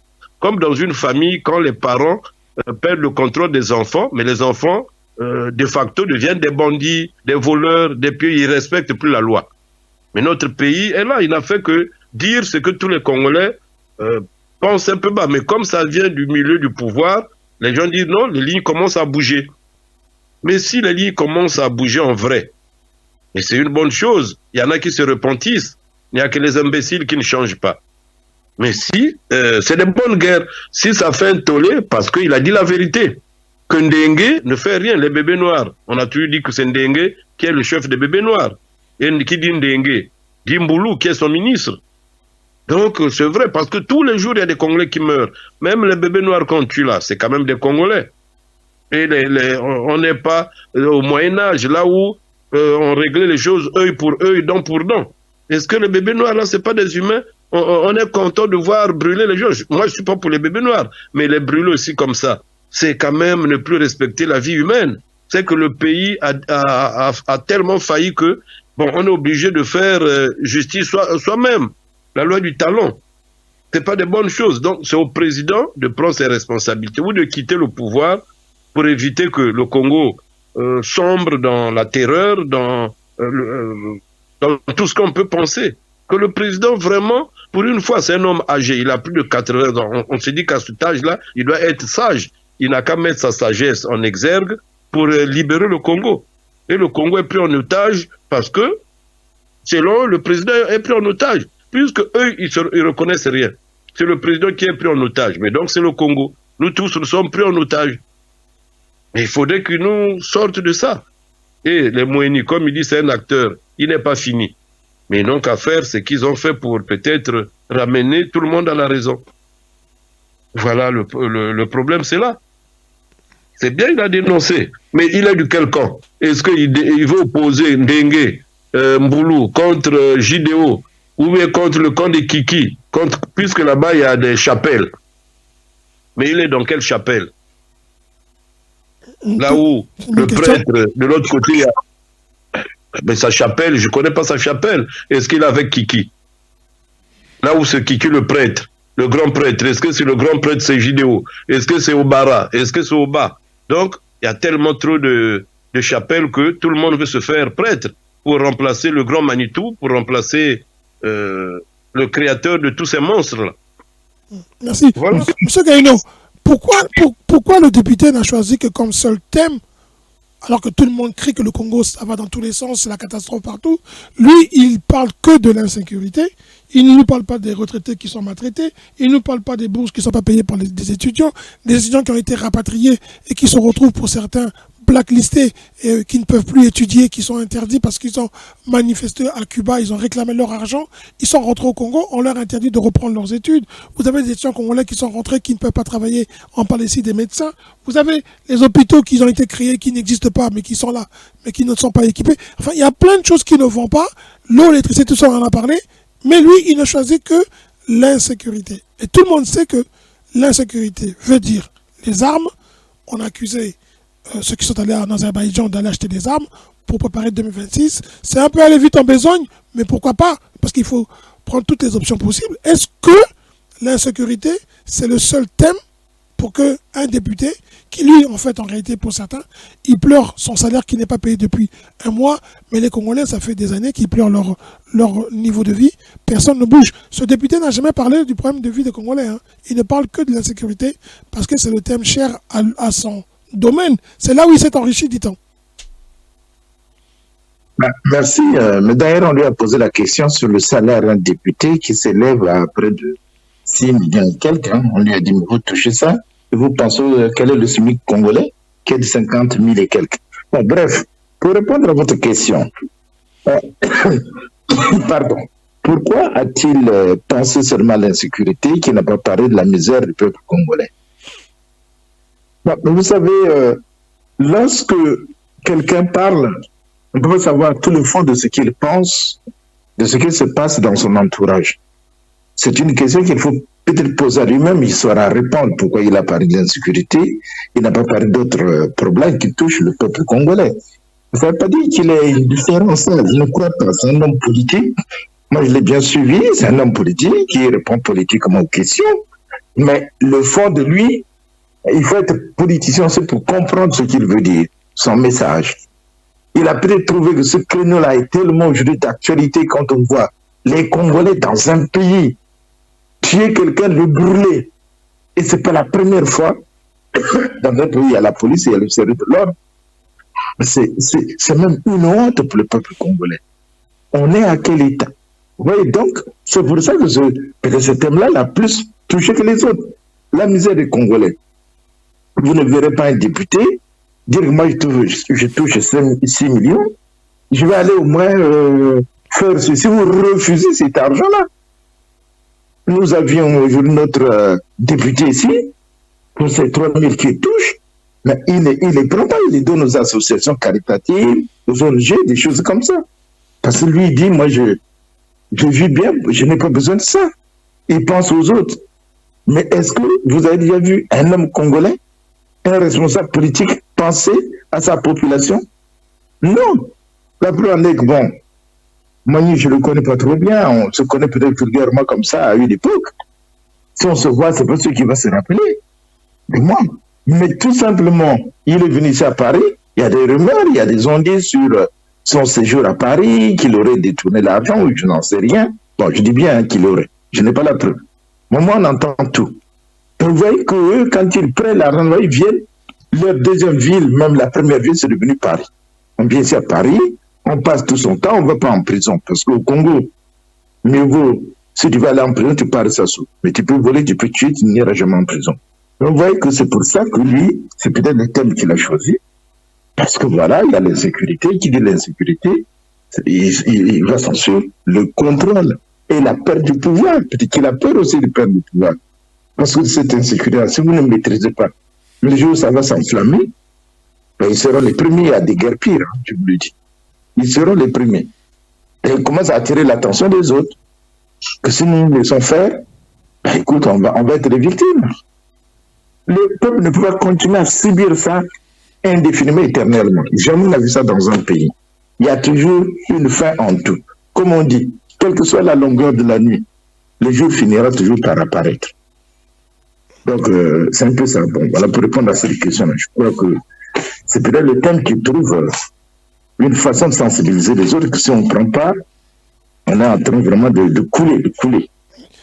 Monsieur John, vu qu'il te présentait, est-ce que le débat sur l'insécurité et sur les problèmes de la vie chère du Congo, on s'en doute bien que vous en parlez, mais on se doute aussi que vous ne faites pas grand-chose parce que les mesures qui sont prises ici et là les gens pensent que c'est plus que du papier que l'on signe, c'est plus de la communication.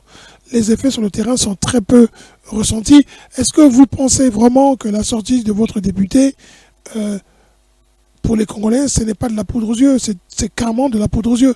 On sait très bien que derrière, le président vise 2026. Alors pourquoi vouloir faire du président une victime de son propre système? Mais on n'a jamais dit ça. Je me répète encore, je vous rappelle que M. Moini Edebert n'est pas membre du Parti congolais du travail. Il est président d'un parti politique, dont j'ignore même le nom. Par contre, il est membre de la majorité présidentielle. Le PCT n'a pas à se prononcer là-dessus, en tant que parti politique. Par contre, les problèmes... Mais il a attaqué vos ministres, hein, si vous dites ça comme ça. Oui, mais bien sûr, pas de souci. Vous ne défendrez pas vos ministres. Aussi, vous pouvez nous dire que le bilan des ministres attaqués pour les défendre? Écoutez, oui. Il a attaqué le ministre Mboulou, oui. C'est vrai, parce que c'est lui le ministre de l'Intérieur. Il a attaqué une grande autorité politique qui est le chef de la police, M. Bégué, c'est vrai, mais ils peuvent se défendre. Donc le PCT ne défendra pas ses membres. Vous ne défendrez pas? Non, attendez. Il ne les a pas attaqués sur le plan politique, que sur le plan du parti politique, le PCT. Il les a attaqués sur leur étiquette de, respectivement, chef de la police congolaise et respectivement ministre du gouvernement. Mais ils sont là en tant que membres du PCT aussi, non? Non. Ils ne sont pas là en tant que membres du PCT, ils sont des ministres, ils ont des responsabilités régaliennes. Donc quand vos ministres sont nommés, ils démissionnent du PCT. Donc ils peuvent se défendre. Je pose juste une question pour comprendre. Est-ce que quand un ministre... Ils peuvent se défendre. Est-ce que quand un membre du PCT ici, comment vous faites retomber la responsabilité sur le PCT parce que c'est vous qui gérez le Congo qui portent une responsabilité précise? Alors je pose une question simple. Une question simple.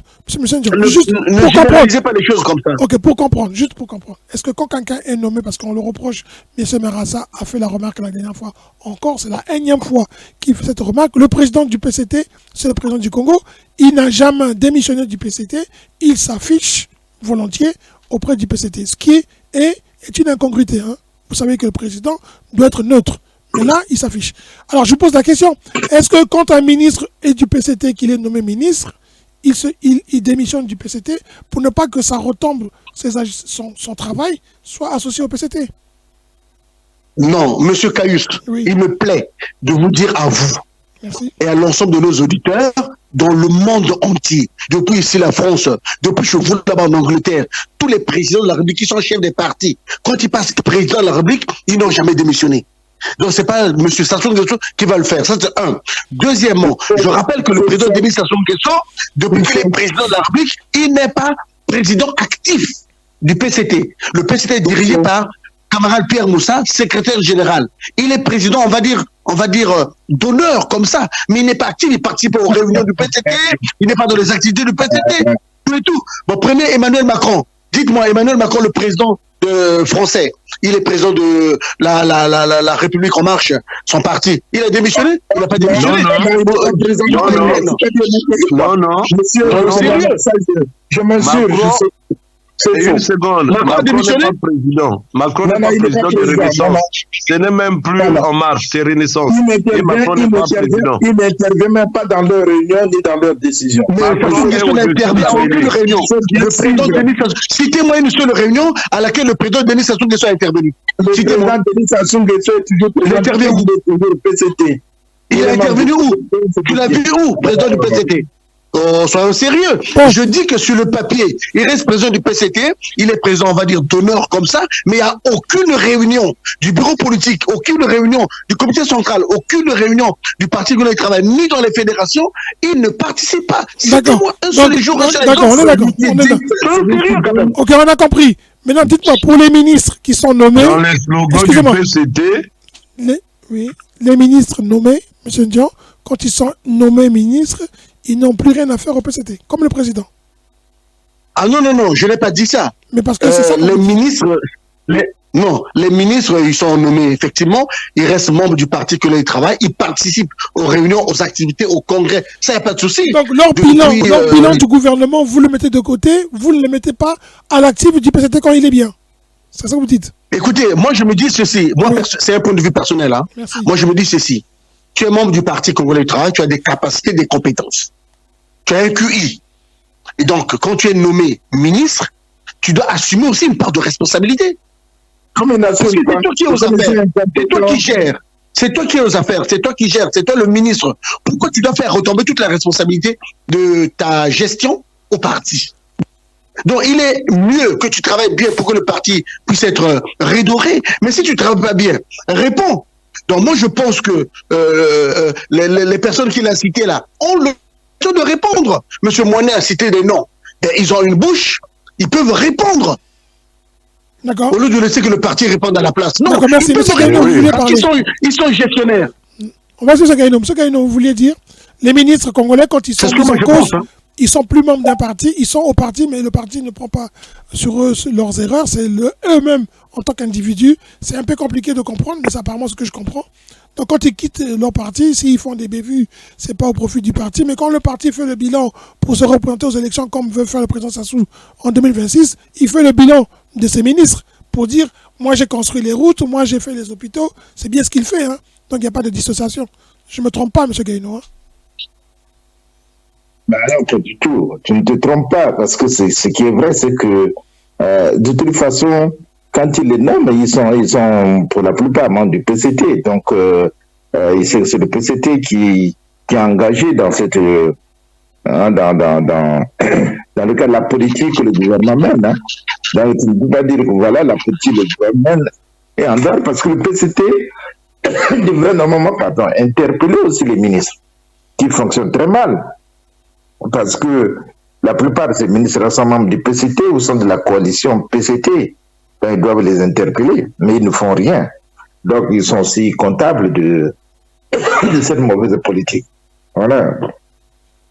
Pardon, excusez-moi, il faut que j'aille boire un verre d'eau. D'accord. Monsieur Miambalat, Monsieur Nsaï, en tant que ministre de l'État congolais, lui, quand il fait son bilan, est-ce qu'il dit bon, mon bilan, je l'attribue aussi à l'UPADS, ou c'est son bilan personnel, étant donné qu'il n'est pas du PCT, il le fait de manière individuelle alors? Ou est-ce que vous aussi, vous dites, bah écoutez, M. Nsaï a construit la route électrique Brazzaville-Imboulou, eh bien c'est un bilan positif pour l'UPADS, ou pas du tout?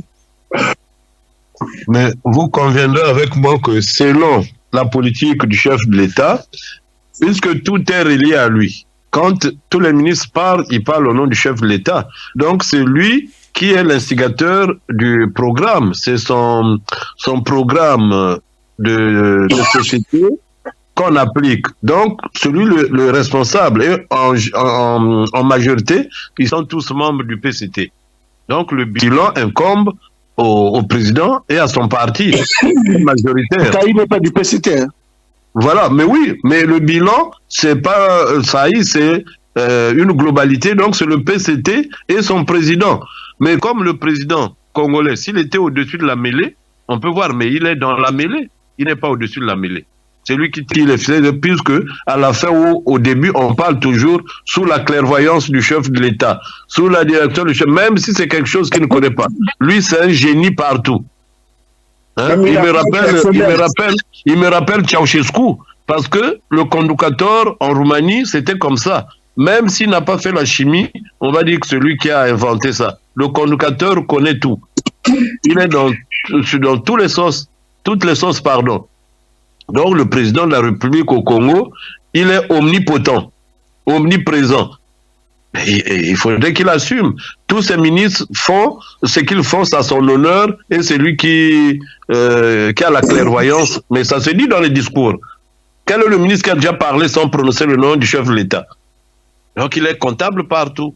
Raison pour laquelle ses limites se font sentir partout. Puisqu'il est présent, omniprésent, et comme il n'a pas trop, il a plus de slogans. Mais ça se répercute sur l'économie congolaise. Moi, je vais vous demander à vous tous. C'est une fuite en avant. Oui.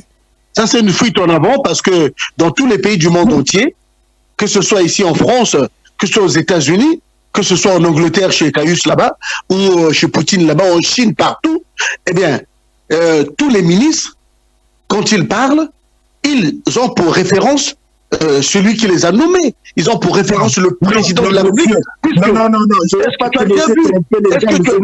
Non. C'est pas vrai. Est-ce que tu as déjà vu, cite-moi un seul ministre ici en France qui a déjà fait un discours sans citer le nom de... Alors, je vais te donner ils ont l'habitude de dire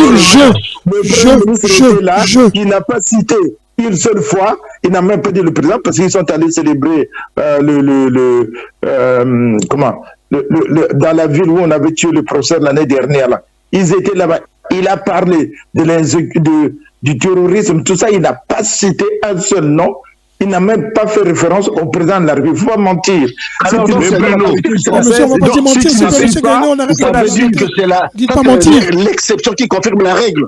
Tu ne peux pas dire ça, monsieur Gaïno. Tu ne peux pas dire qu'ici en France, les ministres qui parlent, ils prononcent pas le nom de Emmanuel Macron. Madame Bonne, non, soyons sérieux. Quel ministre, il parle son programme, monsieur.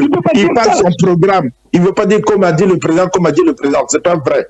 Ce n'est pas un chapelet qu'on récite ici. Bruno Le Maire, il s'adresse aux Français quand il parle des finances des Français. Il ne parle pas de Macron. Quand il y a des coupures sur les finances, on fait ça, il s'adresse aux Français. Voilà nos propositions. Voilà ce qu'on veut faire. Et Gabriel Attal? Mais tout à l'heure, il était là. Tu l'as entendu parler. Gabriel Attal, il a fait un discours. Tous les jours, il parle là. Il cite pas le nom de celui qui l'a mis. Je le suis. Gabriel Attal, c'est le Premier ministre. Dis-moi un seul discours qu'il a fait. Il n'a pas cité Emmanuel Macron. Monsieur, on va essayer de terminer. Il a le droit de citer. Merci. Gabriel Attal est le chef du gouvernement. D'accord, on va essayer. S'il vous plaît, on va essayer de terminer aux auditeurs que voilà Gabriel Attal, le Premier ministre. Merci, monsieur. On s'entend, merci. Je vous remercie. Une question que je vous pose pour terminer. Est-ce que M. Moigny, quand il fait le bilan des ministres qu'il a mis en cause, notamment ceux qui gèrent la sécurité et tous ceux qu'il a vantés, parce qu'il faut reconnaître aussi qu'il a mis en lumière d'autres ministres, il a dit certains d'entre eux étaient très compétents, notamment M. Pierre Oba, dont il est fier d'être dont il connaît la compétence. Est-ce que en mettant comme ça en lumière la faiblesse du système, il n'a pas, d'une certaine manière, mis en lumière la faiblesse du président Sassou, même si on l'a entendu plusieurs fois le flatter. Parce qu'il faut reconnaître que c'est le président Sassou qui a nommé ses ministres, qu'il critique. C'est le président Sassou qui maintient, qui leur, comme on dit en des termes diplomatiques, qui leur renouvelle de manière continue sa confiance. Sa confiance. Donc, en gros, ce qu'il dit aux Congolais, le président Sassou est incompétent. Mais c'est lui qui est comptable de la politique que mène son gouvernement. C'est le président Sassou. Donc, M. Moigny, c'est ce qu'il dit. C'est la faute au président Sassou. Mais bien sûr, il a dit clairement quand il accuse les ministres qui ne font rien, l'insécurité, tous ces ministres-là. Il n'y a pas un seul ministre où il a dit voilà, tel ministre, il est compétent parce que voilà, il a fait ça, il a fait son bilan. Non, aucun. Si, il a dit le ministre Oba Pierre. Il a dit. Moi, quand je l'ai suivi il a dit. Il a même dit que le ministre Florent Tiba... Laissez-moi parler. Il a dit, moi je l'ai suivi. Je l'ai aussi suivi. Je ne l'ai pas entendu, même s'il a dit comme ça, pour flatter. Mais je vous dis qu'il n'y a pas... Attendez, dans un gouvernement, je ne sais pas, de 35 ministres, s'il parle seulement d'un seul qui a des liens avec lui, parce qu'il a des liens avec lui, il dit qu'il est bien, mais ça ne veut rien dire. Mais tu sais, Monsieur Gaïno, je t'apprends qu'il a aussi des liens familiaux avec M. Tu peux prendre ton mal en patience. Est-ce que tu peux prendre ton mal en patience? Comme ça, après, tu peux parler tout à l'heure. Vous parlez, moi, je ne parle pas. Donc, voilà, il met là l'incompétence du président de la République en exergue. Parce que c'est lui le comptable de la politique d'un gouvernement. Tous les ministres, c'est lui qui les nomme, c'est lui qui les défait. Monsieur Sassou est le président omnipotent qui nomme tout le monde. Il nomme tout le monde. Donc, aujourd'hui, on ne peut pas dire que si les gens échouent et que lui, il n'est pas dedans. Mais non, c'est d'abord lui, le premier responsable de l'échec de sa politique depuis 40 ans qu'il est au pouvoir. Il ne peut même pas vous faire un seul bilan convaincant. La vraie est que même, on m'a envoyé les images de Brazzaville. J'ai dit ça, c'est une forêt. Vous rentrez dans cette forêt-là, il n'y a que des arbres. Il n'y a pas d'oiseaux, il n'y a pas d'animaux, il n'y a rien. Est-ce que demain matin, vous allez encore partir là-bas? On construit des routes sans même penser quel est l'état de la route qu'on doit faire, les parkings, les choses comme ça. Mais tout ça, monsieur, ça se fait. Il voyage beaucoup, c'est un steward. Il voyage. Il voit quand même comment les autres travaillent les routes. Mais allez voir les routes congolaises. Vous appelez ça des routes? Il n'y a même pas des aires de stationnement, il n'y a rien. Vous appelez ça développer un pays? Depuis 40 ans qu'il est au pouvoir. Il a gaspillé tout. Mais je peux me permettre quand même de vous répondre. Hein? Je peux me permettre quand même de vous répondre.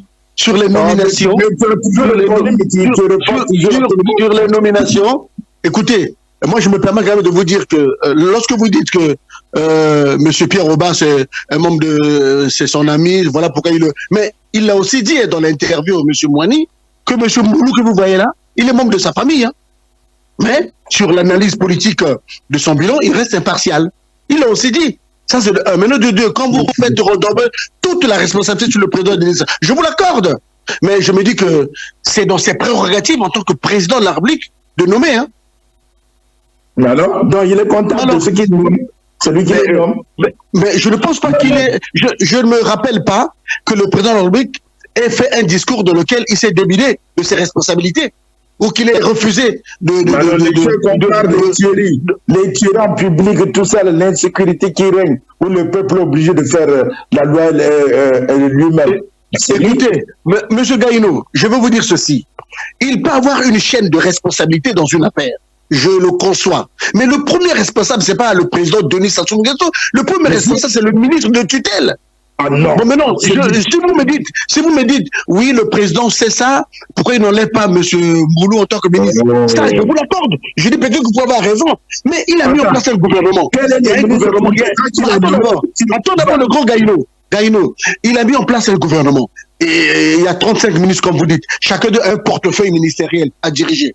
S'il commet des erreurs de gestion, si le ministre n'est pas compétent ou est compétent, si le ministre travaille bien ou ne travaille pas bien et tout, le premier responsable, c'est d'abord le ministre de tutelle qui a fait mal son boulot, mais qui a fait bien son boulot. Mais non, si à la fin, il n'a jamais nommé un ministre compétent en 40 ans. Il n'a jamais eu un gouvernement compétent. Ne soyons pas excessifs. Ne soyons pas excessifs à ce point. Donc vous voulez dire qu'au Congo, depuis quand? Non, Monsieur Gaïno, tu veux dire qu'au Congo, depuis l'indépendance jusqu'à maintenant, on n'a jamais eu de bons ministres. Tu veux dire ça? Vous avez eu de bons ministres, mais aujourd'hui, toi, tu seras au pays. Tu n'as pas fait tes études en Roumanie, tu es venu t'étudier en France. Moi, je suis ici en Europe par rapport à un choix. Hein. J'ai fait un choix. Cela ne m'empêche pas de rentrer travailler au pays. Parce que ton pays ne t'offrait rien. Parce que ton pays ne t'offrait rien, il faut l'avouer. C'est tout, nous tous. Moi je pense que Oba n'est qu'un borgne au pays des aveugles. Et Moani n'a fait que remuer le couteau dans une vieille plaie. Dans la plaie, voilà. Mais tu sais que, Sosten, je peux aussi dire par ailleurs que parfois à quelque chose, malheur est bon, parce que dans quelle que soit la rhétorique, l'expression utilisée par M. Moani, les problèmes qu'il évoque, à tort ou à raison, sont des problèmes vrais. Est-ce qu'aujourd'hui on peut nier? Est-ce qu'aujourd'hui on peut nier que il n'y a pas un problème de bébé noir, il n'y a pas un problème d'insécurité? On ne peut pas le nier en tant que tel. Mais non, la manière dont il pose le problème n'est peut-être pas bonne, parce que à mon avis, en tant que député, il devait poser ce problème-là au Parlement. Il devait poser ce problème à l'Assemblée nationale. Et au niveau de l'Assemblée nationale, on devrait en débattre. Mais lui, il a estimé qu'il faut aller poser le problème dans les réseaux sociaux. Bon, voilà, peut-être la manière de faire n'est pas bonne, mais les problèmes qu'il évoque sont des problèmes vrais. Mais mon cher frère, il ne l'a pas fait parce qu'il aime les Congolais. Il l'a fait par la crainte de perdre le pouvoir. C'est pas par amour pour les Congolais. Tu as maintenant l'excellence, la prédominance de l'amour des Congolais. Tu peux juger quelle personne aime les Congolais, personne n'aime les Congolais. Messieurs, je sais que nous avons essayé d'aborder tous les sujets et que vous avez essayé de répondre à toutes les questions et que C'est un débat qui ne va pas avoir de fin. Monsieur Moigny est toujours là pour répondre aux questions. Apparemment, il est disponible. Le départ, nous allons le clore parce que nous avons beaucoup encore à traiter. Nous parlerons des autres sujets la prochaine fois. Nous parlerons de l'actualité en parlant de ce qui se passe en France avec l'IVG et tout le reste. Nous parlerons aussi de M. Biden qui a décidé de rappeler un peu à l'ordre M. Benjamin Netanyahu. On en parlera vendredi. Mais pour ce soir, nous allons clore parce que nous avons fait plus de 2 heures, 1h33 exactement de débat et qui a été centré sur le Congo. Nous ferons les autres sujets plus tard. Nous avons abordé ce que nous pouvons aborder sur l'actualité congolaise. Il nous faudra aussi aborder l'actualité africaine avec ce qui s'est passé au Tchad, ce qui se passe au Sénégal, dont l'élection est fixée au 24 mars pour le premier tour. On en parlera vendredi. Monsieur, je vous remercie beaucoup pour vos débats et pour vos analyses et pour vos Monsieur Belébé, si Moigny est sincère, il faudrait qu'il continue sur cette lancée-là. Là, je le croirais. Mais si c'est des coups de gueule comme ça, c'est que c'est la peur. Il faut qu'il continue dans cette logique. Ça sera votre mot de la fin. Monsieur, je vous remercie beaucoup. Monsieur Ndio, vous qui vous défendez toujours, merci beaucoup en tout cas de rester toujours, comme on dit, sportif. Monsieur Galino, merci à vous pour vos paroles, vos analyses, ainsi que monsieur Mirmalat. À vendredi. Passez une très bonne soirée et surtout, bonne semaine à vous tous. Bonsoir et merci. Bonsoir à tous et merci. Merci, bonsoir à tous. Merci beaucoup. Au revoir.